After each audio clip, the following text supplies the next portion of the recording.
the origin of the word meter, which means to measure, or the origin of the word music. So mata, matrika, matter, meter, music, math, mathematics, are the way we measure the infinite potential of the soul and make reality out of it. And these stories are repeated over and over again with modifications. So, in India, of course, we have a living story in the Mahabharata and the Ramayana and all these.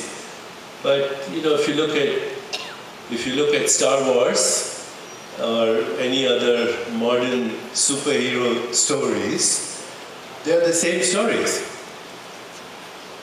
The modern mythical figures, Luke Skywalker is the young Ram. Princess Leia is the young Sita. Darth Vader is Ravan. The uniforms have changed. That's all. The stories are eternal because they speak to the collective longing for change, for transformation, for greater imagination in the direction of truth, goodness, beauty, harmony, evolution. It's in the direction of Satyam, Shivam, Sundaram. That's what a good story is. It has all the ingredients, all the tension, all the paradox of a tabloid or a soap opera, but it also has a mythical domain which reaches from the profane to the sacred. And so if you want to have a successful business, you better be sure what your story is. And you better be sure that the story is authentic, the story has tension, it's not a boring story, the story has a promise, and the story can be delivered. Because great leaders not only tell great stories, they deliver the promise of the story. And they deliver it in times of angst, they deliver it in times of turbulence, they deliver it in times of contradiction, and the great revolutions that have occurred in our modern day civilization, whether it's the civil rights movement in the United States, or Satyagraha from Mahatma Gandhi in our country, or the feminist movement in the world, or now the peace movement, or now the ecology movement, these stories have become powerful because they have captured the longing and the imagination of the collective mind. So sorry for spending such a long time on the second great attribute of great leaders. The first, reflective self-inquiry. So what's the third ingredient of great leadership? The third ingredient of great leadership is, and this has also been researched, by the way, so I'm not making this up. The third ingredient of great leaders is that almost all of them, after saying the usual things, how many times did you hear a good leader say, I got good grades in school?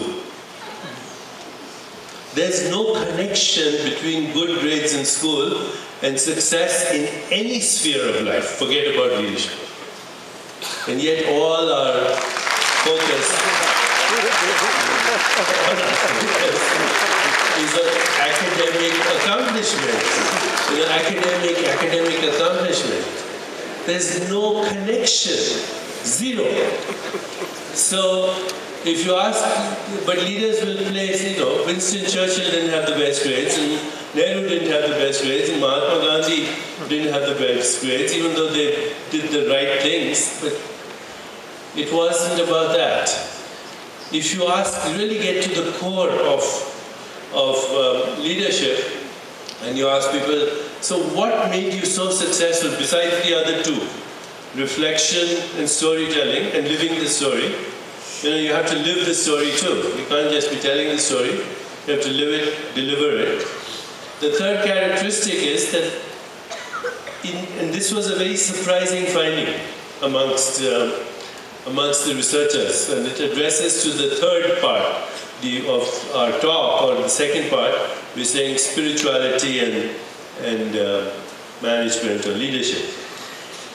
Almost every leader that has been questioned in detail about their life, they use one of the following expressions. They say, I was lucky. Or they say, I happened to be in the right place at the right time. Or they say, there were many coincidences, meaningful coincidences. Or they say, if they are religious, they say, God was on my side. If they have some understanding of theology, particularly in Christian theology, we use the word grace. That there were moments of grace. Or they may, if they are familiar with Jungian psychology, they may say something like there was a lot of synchronicity. So I want to offer to you that good luck, synchronicity, the state of grace, God being on your side, they're all the same thing. It's the same thing. Okay, there's a mechanism where there is what can only be called timing and finesse. And I've been a student of this for 25 years. I've written books about this. I'm sure you're familiar with some of you if you've read my books. On the book I wrote about synchrodestiny or synchronicity, which is a term I coined using the language and teachings of Carl Jung and Wolfgang Pauli. Wolfgang Pauli was a great physicist who was a friend of Carl Jung, and they looked at the physics or the mechanics of synchronicity, which is actually something that happens when you come from a place of choiceless awareness with subtle intention. Then you, in a way, your personal intention becomes part of a more universal collective intent that triggers what we call an organization in the ecosystem of the spirit, literally, to fulfill the intention.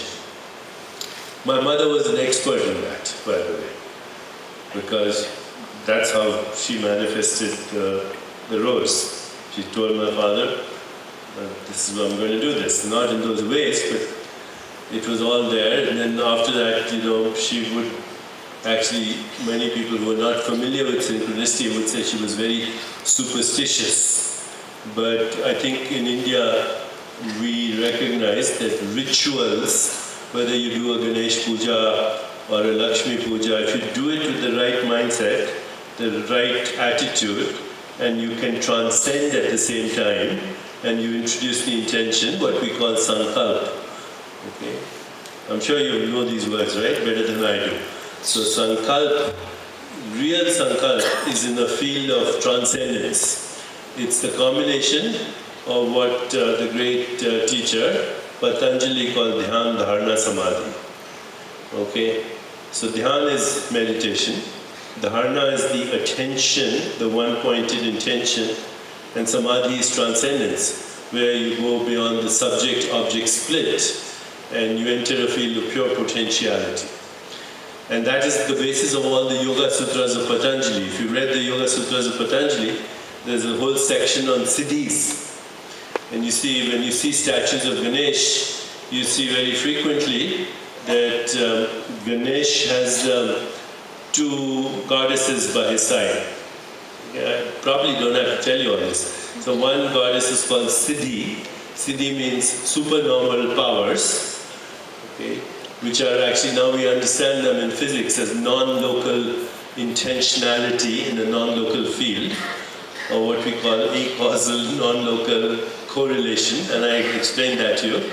But so Siddhis are superpowers in the natural world, and you will see that in the Yoga Sutras of Patanjali. And then the other goddess by Ganesh's side is Riddhi. Riddhi means controlling the elements and forces of the cosmos.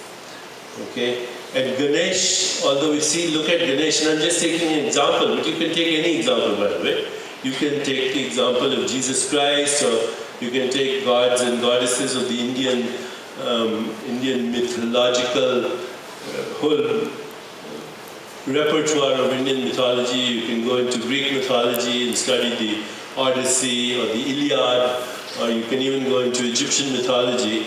You'll find similar ideas and stories, but of course in India, because there's been a continuum of living mythology, the science is much more perfected, although sometimes it's lost in the rituals we do, because in the rituals we do it becomes a very mechanical process. But a true ritual basically is a combination of dhyan, dharana, samadhi. Dhyan is quietening of the mind, a progressive silencing in the mind till it gets to the source of the mind. Dharana is introducing intention in the field of possibility, and samadhi is going beyond the subject-object split.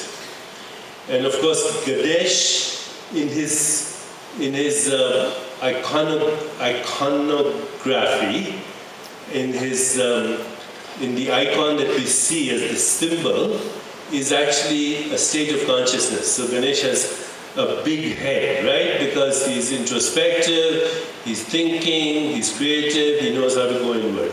He has huge flapping ears of an elephant, and that is because he's the best listener in the world. He listens and looks through observation, but also through analysis, also through feeling, and also through the soul. So Ganesh listens with the eyes of the flesh, the eyes of the mind, the eyes of the emotions, and the eyes of the soul. Different ways. Okay, to be, to think, to feel, to imagine.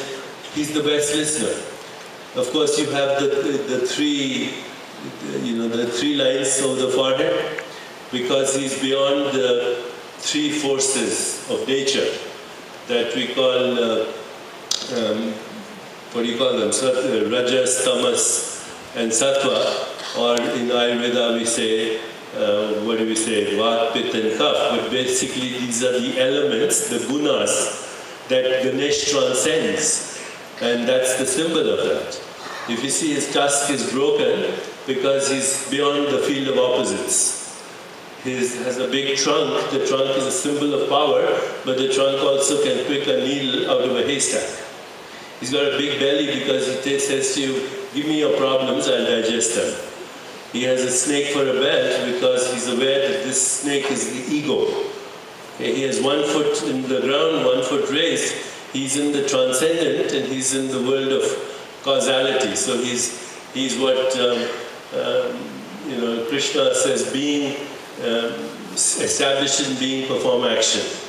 So he's in the transcendent, in the non-local, as well as in local. He's got a rat there to remind him that temptation or greed is always there, you better watch out. Okay, so if you just look at this one icon, there's your management.